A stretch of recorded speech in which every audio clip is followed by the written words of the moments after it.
You're the country I was warned about most, but the one I wish I didn't have to leave so soon. The people who told me not to visit are the ones that have never met the real you.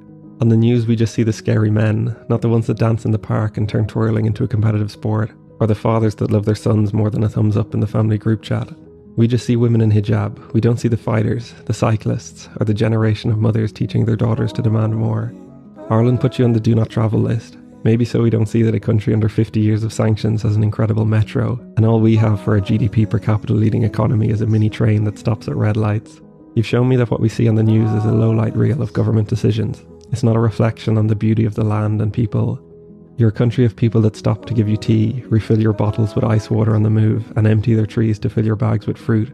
Where the entrance to every house lets you know how many smiling faces to expect inside, and where you don't have to put the kettle on because it's always ready to go. I learned to trust your people. When someone says to follow them, you do, because sometimes you end up getting a tour of their workshop, and other times you end up sleeping in their hookah bar. When they heard I was going to Afghanistan, they gave me free boxing lessons so I'd be ready to fight off the Taliban. Stopping for a moment to record the camels results in a meet and greet with the town's children, or the 10th selfie you've been in that day.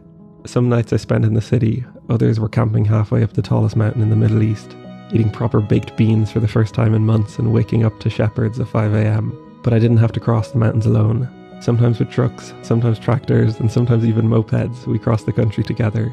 Your weather was everything from hailstorms to heat strokes, but I wore trousers through it all to respect your rules about covering up. Your roads are a bowling alley with the bumpers down, and I just hoped I didn't become the pins. But you blessed every traffic jam I had to squeeze through, and your trucks were busy doubling it and giving it to the next person. Your signs speak in SpongeBob meme text. Experiment with serifed speed signs and optimistically suggest there'll be a tree next to the picnic bench in the middle of the desert.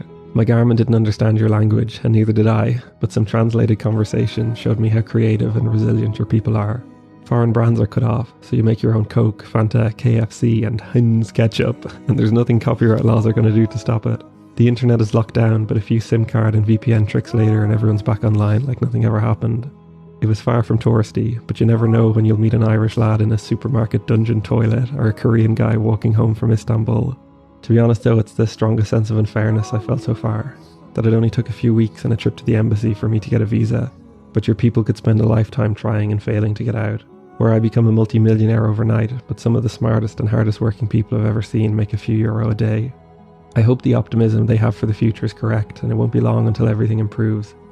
Until then, thank you for the last month, keep pushing for more, and I can't wait to meet again.